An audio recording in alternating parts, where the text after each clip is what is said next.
আসসালামু আলাইকুম everyone, welcome to my channel Tech Codism with Farhana. So আগের ভিডিওতে আমরা দেখেছি কিভাবে আমরা ভিজুয়াল স্টুডিওতে ফোল্ডার ক্রিয়েট করে এবং কিভাবে ফাইল ইউজ করে আমরা সেট করতে পারি সেটা দেখেছি। অ্যান্ড সাথে হচ্ছে কিভাবে আমরা সিনট্যাক্সটা, যেটা বেসিক সিনট্যাক্স, ওটা লিখতে পারি এবং সাথে হচ্ছে একটা সিম্পল কোড দিয়ে দেখেছি যে আমাদের কোডটা সিম্পলভাবে রান করে কিনা। আর এটা যে আমি ডিরেক্ট রান করাচ্ছি এবং ডিরেক্ট লাইভ দেখতে পাচ্ছি, সো এটার জন্য আমি ইউজ করছি হচ্ছে ফাইভ সার্ভার। সো এটা কিভাবে ইউজ করতে হয় এবং কিভাবে ইনস্টল করতে হয় বা কিভাবে সেট করতে হয় সেটা যদি দেখতে চান তাহলে আপনার ইউটিউবে গিয়ে সার্চ করে সেটার সেট আপটা দেখে নেবেন। আমি আর ওটা দেখাচ্ছি না। তো আজকে আমরা দেখব হচ্ছে different type of tags, HTML এর ডিফারেন্ট ট্যাগস। সো আমরা ডিরেক্ট এই সিনট্যাক্সটা লিখে ফেলেছি কিভাবে। জাস্ট হচ্ছে একটা এখানে আমি নিচে আবার দেখাচ্ছি, শিফট প্রেস করে সাথে ওয়ান যে লেখা আছে যেটার উপর এক্সক্লামেশন মার্ক আছে সেটা ক্লিক করে অ্যান্ড দেন হচ্ছে এন্টার প্রেস করলে আমাদের সিনট্যাক্সটা চলে আসছে। সো এটা তো আমাদের অটোমেটিক হচ্ছে, তাই না? বাট আমরা চাচ্ছি হচ্ছে আমাদের অবশ্যই, হ্যাঁ অটোমেটিক, এটা খুব ইজি ওয়েতে হচ্ছে, বাট আমাদের বেসিক বিষয়টাও জেনে রাখতে হবে যে কীভাবে আমরা এটা করতে পারবো। আমাদের হচ্ছে মোটামুটি একটা ধারণা রাখতে হবে যে এই ট্যাগগুলা কী কী কাজ করে। এগুলো সবই এক একটা ট্যাগ।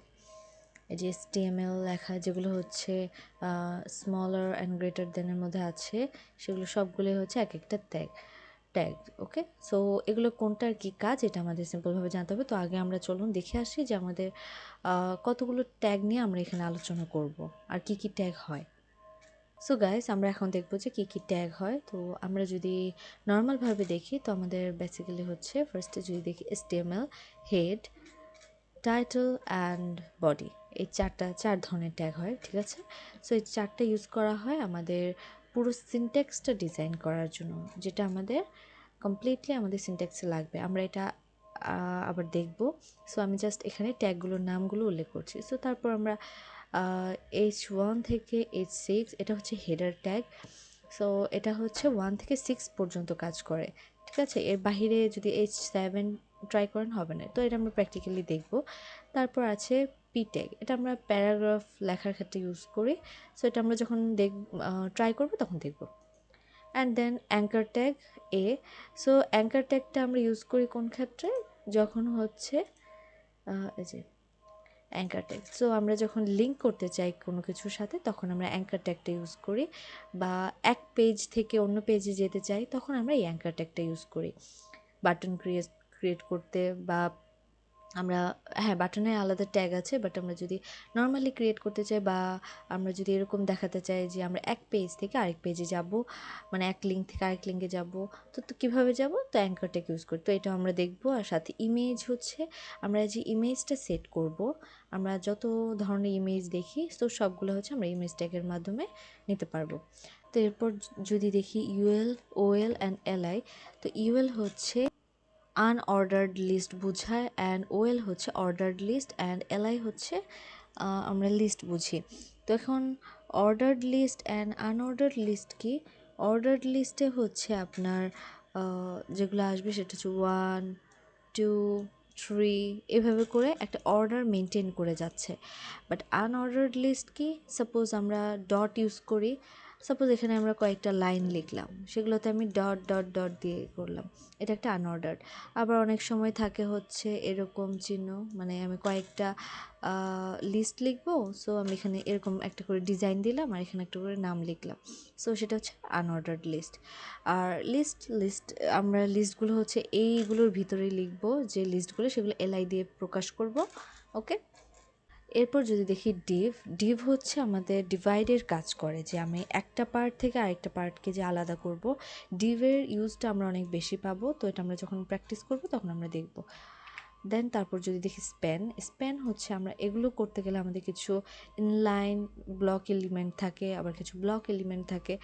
সো এখানে স্প্যানটা যেটা আছে, স্প্যানটা হচ্ছে আমাদের ব্লক এলিমেন্ট না, সেটা হচ্ছে আমাদের একটা লাইনের পাশাপাশি আরেকটা লাইন আমি লিখতে পারবো, বা একটা প্যারাগ্রাফ লিখলাম, মাঝে যদি আমার সাপোজ কালার টালার চেঞ্জ করতে হয় তখন তো মানে সেটাকে আলাদা করে বর্ণনা করতে হবে, তখন আমরা স্পেন ইউজ করবো। এবং আরও অনেক কাজ আছে, তো আমরা যখন প্র্যাকটিস করব তখন আমরা দেখব।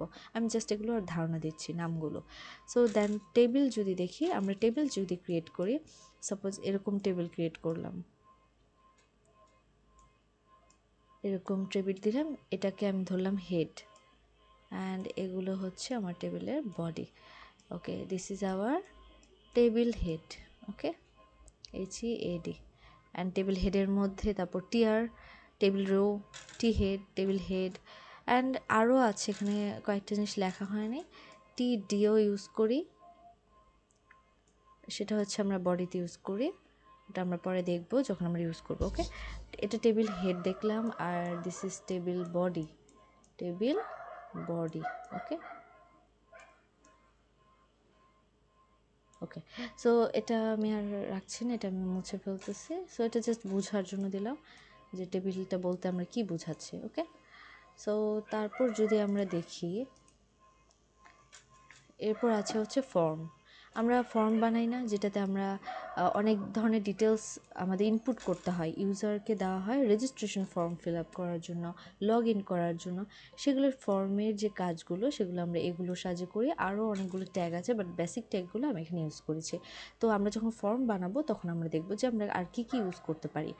তারপর যদি আমরা দেখি আইফ্রেম, এটাও হচ্ছে এক ধরনের লিঙ্ক। যদি আমরা ডিরেক্ট লিঙ্ক, সাপোজ ইউটিউবের কোনো একটা ভিডিও, সেটা হচ্ছে আমরা ডিরেক্ট লিঙ্কটা এখানে জয়েন করতে চাই, সেখানে আইফ্রেমের কিছু সিনটেক্স আছে, এমবেডেড সিস্টেম, সেটা আমরা ইউজ করি। তো সেটা যখন আমরা প্র্যাকটিস করবো তখন আমরা দেখব। অ্যান্ড দেন হচ্ছে আমাদের আছে স্টাইল স্ক্রিপ্ট। এগুলো স্টাইল স্ক্রিপ্ট আমরা কোথায় ইউজ করি? স্টাইল করি আমরা যখন আমরা CSS ইউজ করি, CSS। ওকে, অ্যান্ড স্ক্রিপ্ট আমরা ইউজ করি যখন আমরা জাভা স্ক্রিপ্টের কাজ করি, তখন আমরা এটা ইউজ করি। ওকে, অ্যান্ড দেন যদি দেখি আমরা লিঙ্ক, এটা হচ্ছে আমাদের টপেই থাকে। আমরা যখন লিঙ্ক জয়েন করি, এটা আমাদের হেডের মধ্যেই থাকে। সো এটা আমরা দেখব যে কোথায় থাকে, হেডের মধ্যে থাকে। এবং আমরা যে কোনো ধরনের লিঙ্ক অ্যাড করতে, এই লিঙ্ক আর এখানে যে অ্যাঙ্কার ট্যাগের লিঙ্ক, এই দুটো জিনিস ডিফারেন্ট আছে। সো এটা আমরা যখন প্র্যাকটিস করবো তখন দেখবো যে আসলে এই লিঙ্ক কোনটা আর এই লিঙ্কটা কোনটা। ওকে, তারপর হচ্ছে ডক টাইপ, এটা আমরা সবার ফার্স্টে ইউজ করে দেখব। আচ্ছা, ওকে, চলুন আমরা তাহলে আর দেরি না করে আমাদের কোডে চলে যাই, তাহলে আমরা বুঝতে পারবো যে আমাদের কোনটার কী কাজ। ওকে, এটা জাস্ট বেসিক দেখালাম, এখন আমরা কোডে চলে যাব।